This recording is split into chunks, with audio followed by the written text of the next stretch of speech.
Hello दोस्तों, हमारे channel में एक बार फिर से आपका स्वागत है। क्या आपको पता है कि भविष्य में होने वाली जंगें टैंक्स या मिसाइल से नहीं बल्कि इंटरनेट द्वारा लड़ी जाएंगी? क्या आपको पता है कि मुगल सम्राट शाहजहां ने काले रंग के ताजमहल का निर्माण करने का प्लान किया था? क्या आपको पता है कि पूरी दुनिया में फुटबॉल्स बनाने का आधे से ज्यादा काम पाकिस्तान का शहर सियालकोट संभालता है? आज की इस वीडियो में मैं आपको दुनिया के कुछ ऐसे चौंकाने वाले फैक्ट्स बताने वाला हूं जिन्हें आपने शायद ही कभी सुना हो।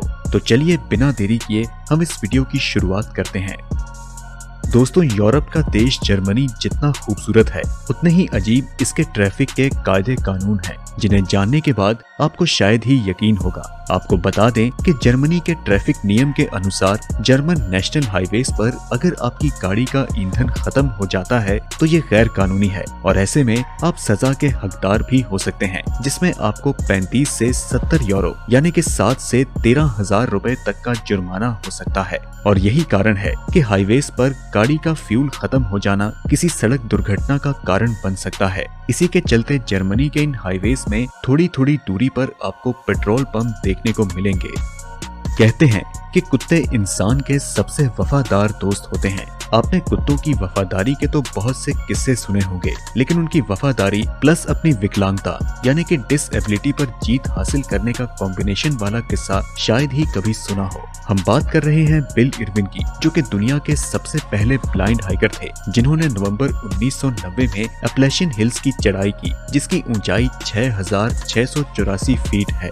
आपको बता दें कि उन्होंने इस सफर के दौरान बहुत सी कठिनाइयों का सामना किया, क्योंकि एक तो वह अंधे थे और दूसरा हाइकिंग के दौरान वह एक नहीं, दो नहीं बल्कि पूरे 5,000 बार गिरे। लेकिन इसके बावजूद उन्होंने हार नहीं मानी और अपने इस कारनामे को अपने पालतू कुत्ते के बताए हुए रास्ते पर चलकर अंजाम दिया।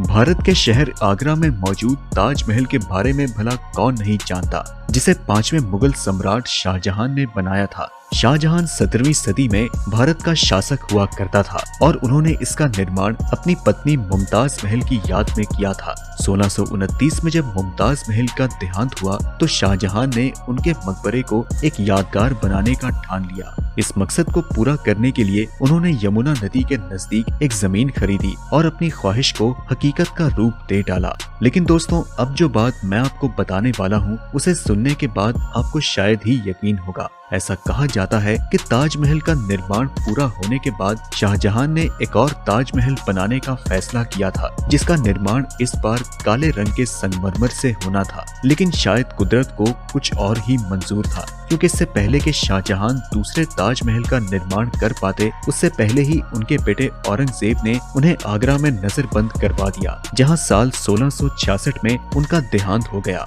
साथ ही साथ दोस्तों, आप में से बहुत ही कम लोग इस बात को जानते होंगे कि ताजमहल दिन में और रात के समय अलग अलग रंग बदलता है। आपको बता दें कि सुबह के समय ताजमहल का रंग गुलाबी और शाम के समय सफेद होता है। यूं तो ताजमहल एक मकबरा है, लेकिन इसे देखने पर मौत का ख्याल कभी नहीं आता, बल्कि हमेशा यही लगता है कि ये मोहब्बत का जीता जागता प्रमाण है।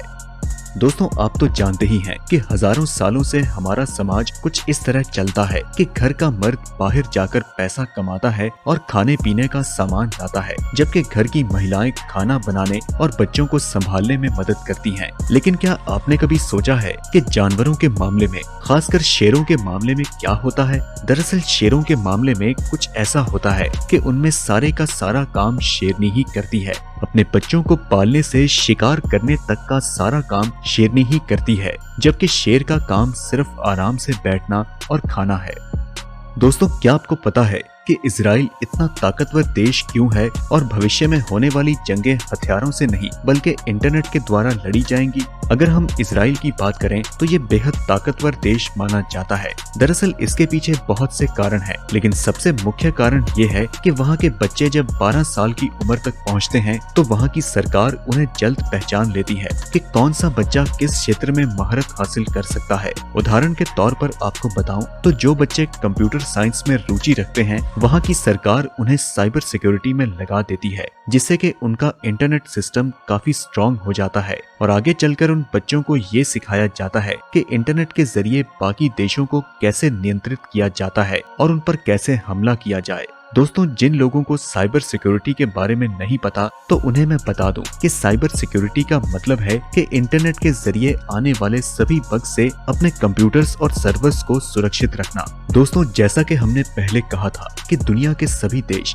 खासकर अमेरिका, चीन, जापान और इजराइल की टेक्नोलॉजी में दिन ब दिन तरक्की हो रही है और समय के साथ साथ इंटरनेट हमारी रोजमर्रा की जिंदगी का एक मुख्य हिस्सा बन चुका है, जिसके चलते ज्यादातर लोग इंटरनेट पर ही निर्भर करते हैं। इसलिए इन सभी चीजों को देखकर ये कहना गलत नहीं होगा कि भविष्य में होने वाली जंग इंटरनेट के जरिए ही लड़ी जाएंगी। बाकी जो आपको टीवी में टैंक्स और मिसाइल्स दिखाए जाते हैं, ये सब ज्यादातर बाकी देशों की परेड के लिए इस्तेमाल किए जाते हैं। ऐसा इसलिए होता है क्योंकि सभी देश जानते हैं कि ऐसी जंग अब कभी नहीं होने वाली, लेकिन बदकिस्मती से अगर ऐसा होता है तो इससे पूरी दुनिया में भयंकर तबाही मच सकती है और हम में से कोई भी जिंदा नहीं बचेगा। अब आप सोचेंगे कि इंटरनेट वाली जंग में क्या होगा। मान लें कि अगर इंडिया और चीन के बीच जंग होती है तो चीन को अपने टैंक्स निकालने की कोई जरूरत नहीं, बल्कि चीन अपने जितने भी स्मार्टफोन्स बनाता है उनमें एक बग लगाकर भारत को नियंत्रित कर सकता है, क्योंकि चीन की साइबर सिक्योरिटी बेहद तेज है और वह भारत के इंटरनेट को नुकसान पहुंचा सकती है। अगर इंटरनेट गया तो इससे सारे पेमेंट सिस्टम्स बंद हो सकते हैं। आप ना तो पैसे भेज सकते हैं और ना ही ले सकते हैं और आपकी सारी जानकारी भी खत्म हो सकती है। तो कुछ इस प्रकार भविष्य की जंगें लड़ी जाएंगी। दोस्तों, क्या आपको पता है कि दुनिया में सेब की करीब 7,500 प्रजातियां पाई जाती हैं, जिनमें से 2,500 मात्र अमेरिका में ही पाई जाती हैं, जो कि ज्यादातर हरी, लाल और पीले रंगों में पाई जाती हैं। अब तक के सबसे बड़े आकार वाले सेब का वजन 1.8 किलो है, जिसे साल 2005 में जापान के किसान ने उगाकर वर्ल्ड रिकॉर्ड कायम किया।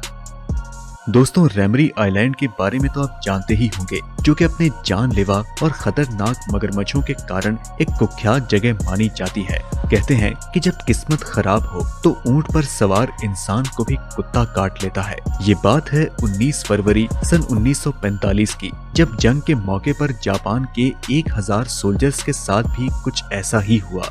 उस रात यहाँ छुपने के लिए वह दलदली इलाके में यहाँ घुसे, लेकिन उनकी किस्मत इतनी खराब थी कि वहाँ मौजूद मगरमच्छों ने उन पर हमला करके उन 1000 में से 980 सोल्जर्स को अपना शिकार बना दिया, जो कि किसी भी आर्मी के लिए बेहद नुकसान की बात है।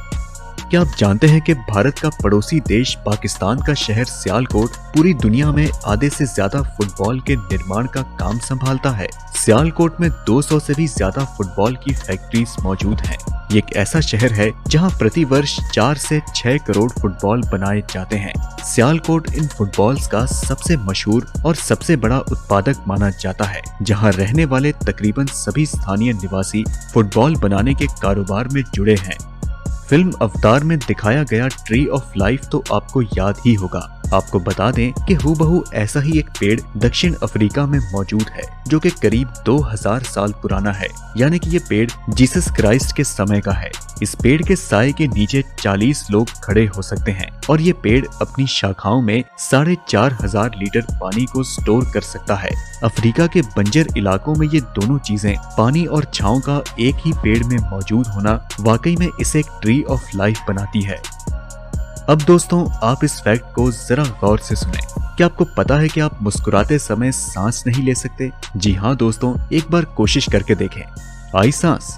दरअसल ये फैक्ट नहीं, बल्कि आपके साथ एक मजाक था, क्योंकि मैं चाहता हूँ कि आप हमेशा मुस्कुराते रहें और हमारे चैनल पर ऐसी ही रोमांच भरी वीडियोस देखते रहें। आपको हमारे द्वारा बताए गए फैक्ट्स में से कौन सा फैक्ट सबसे ज्यादा पसंद आया, हमें कमेंट के माध्यम से जरूर बताएं। वीडियो पसंद आई तो इसे लाइक करें और अपने सभी दोस्तों के साथ ज्यादा से ज्यादा शेयर करें। और ऐसे ही वीडियोस देखने के लिए आप हमारे चैनल को सब्सक्राइब करें और नीचे दिए गए बेल आइकन को भी दबा दें, जिससे कि आपको हमारी आने वाली हर वीडियो की नोटिफिकेशंस मिलती रहे। हम मिलते हैं आपसे अगली वीडियो में, तब तक के लिए नमस्कार।